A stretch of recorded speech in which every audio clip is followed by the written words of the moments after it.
Alright, so I've still not gotten Pokemon Scarlet DLC, and I said to my community a while ago, I want to hear what you guys have to say before I buy anything. So if you're in the same boat as me, or if you're somebody who likes Pokemon and just wants to know what other people think, then that's what this video is for, pretty much. Originally, it was just for me, but I was like, why not just share this online, and maybe it can help other people make their decision.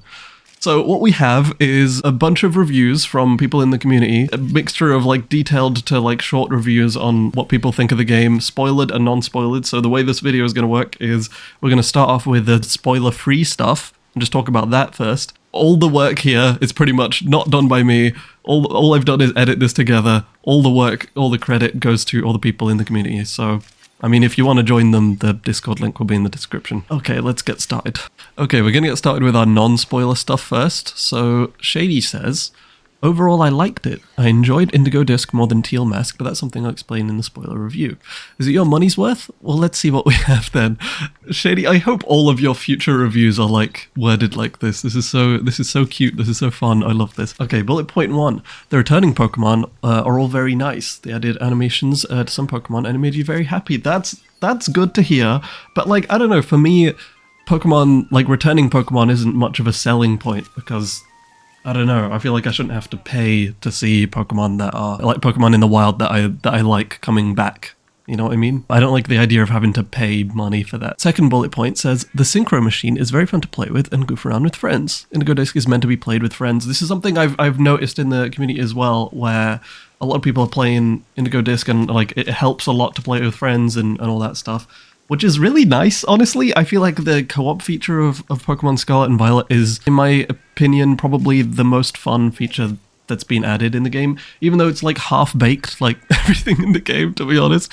Even though it's half-baked, like, if it worked with complete functionality, it would be incredible. It's the way I feel like the Pokemon was meant to be played years and years ago, since its genesis, pretty much. And to see a game where we can actually play co-op is really nice. So if the DLC adds more to do and more fun stuff to do with co-op, that's not just disappearing Pokemon when you're in an onion room together and doing terror raid battles that are really buggy and kind of boring. If it's something more than that, then that's a good thing. That's a good feature. Third bullet point says, the added difficulty in battles, especially in Indigo Disc, actually gave you a fun challenge for people who found the base game battles not as difficult. Okay, that's pretty cool too. That's pretty cool too, because like I feel like every Pokemon game since Gen 6, like X and Y onwards, have sort of like garnered a reputation for being really easy to beat.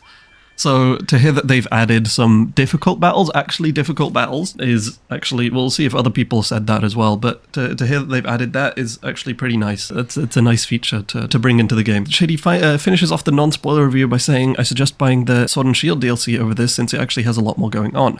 But if you really want to play a DLC that could have been $15 or even free, go for it. I probably wouldn't buy it till like a few months later or even never, because the DLC was a lot more fun playing it blind than getting spoiled for it. Right, which is why we're doing 2 sections of the video, so you can choose whether or not you want to be spoiled. My concern with this, and I don't know if it's the concern of anybody watching as well, but my concern with this is I actually genuinely worried that like the interest in the DLC will drop off as time goes on, and it's a personal concern of mine. So like if I was to not get the DLC now, would nobody be willing to help me with blueberry quests? Like, would anyone be willing to do onion rooms with me? Or will the hype around the DLC die so much that, like, no one will be willing to help?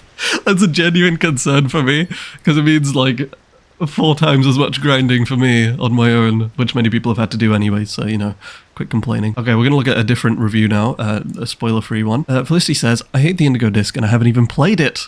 I've played about 30 minutes of Teal Mask and all I can say is 3 yawn emojis. The story is bad.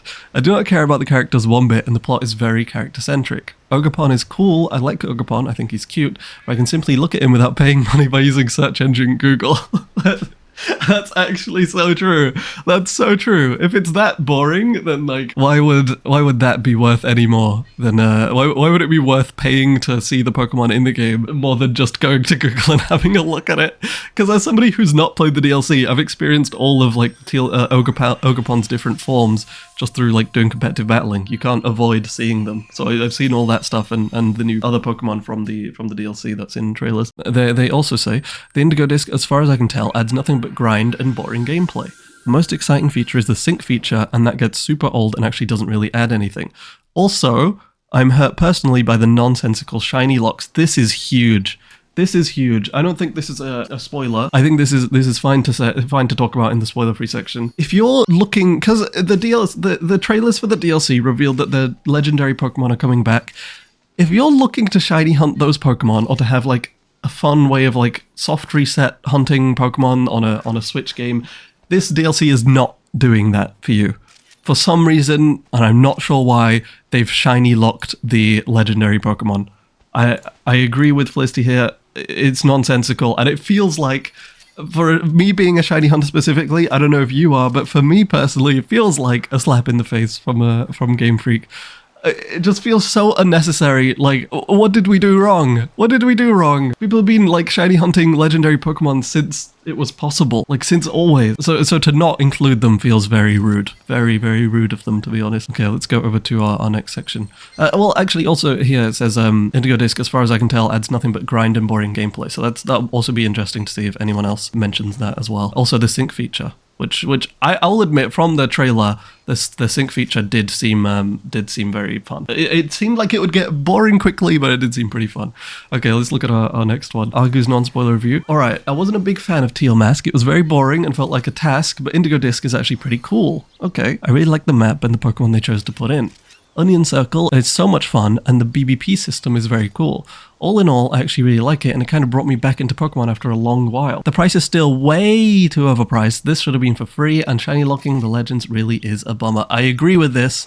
Again. Just like taking out features is, yeah, it really sucks. Also, this is interesting because Shadie said this too, the price being overpriced for what you're getting. If the content isn't worth the price that you're paying, I think that says quite a lot about the content itself, to be honest. But again, mention of Onion Circle being really fun, and the new system where you grind points. This is specifically about the Indigo Disc. Clearly not the biggest fan of Teal Mask, the first part of the DLC, which is kind of similar to Sword and Shield, where Isle of Armor, I mean, who enjoyed Isle of Armor, you know? Surely nobody. I know I thought it was very boring. But also, like, sorry, I forgot to mention this earlier. Shadie mentioned the Sword and Shield DLC has a lot more going on. Sword and Shield DLC brought in Dynamax Adventures, which was a whole new, like, way to play with people online, cooperatively, with your friends or without your friends, just with random people online, or with AI if you didn't have online, and it's totally possible with AI. It's just a lot more difficult. It's a method of shiny hunting, like, almost all the legendaries across all of Pokemon. And I don't know, I've always found Dynamax Adventures really fun, so I think that's a nice thing. And if this DLC doesn't really bring anything like that, but it costs the same amount as the Sword and Shield DLC, that doesn't really interest me all that much. So we're gonna move on to this one next, which is Violet's or Anti-Heroes non-spoiler review. Kitakami is a nice area to explore with some of your friends, but they unfortunately have not fixed the lag issues that the game has been having from the very beginning. Right, that's immediately huge thing to mention. The story they've written for us to enjoy feels a little incomplete, and the characters should have been written less predictable. A few things I've been missing in this part of the DLC is that there's not many things to do with your friends, except for something that we'll see in the spoiler section, I guess. That's interesting. Is the way things are turning out, it seems like DLC 1, if you were paying for the DLCs individually, the first one wouldn't be worth it, which I guess is why they always sell them as a bundle. Blueberry Academy is a nice and grand area which you can explore much better with your friends and seem to have less lag in most areas, but unfortunately you still have lag when riding Koraidon/Miraidon on the water. The water is just the bane of Scarlet and Violet's existence, isn't it? The story here is improved, and you've gotten a somewhat more fulfilling ending compared to the previous DLC area in Kitakami. At Blueberry Academy, there's 4 different areas you can explore. These areas are Polar, Savannah, Canyon, and Coastal. In these areas, different Pokemon will spawn, which I think is more easy to spot compared to the areas you had back in Kitakami. Right.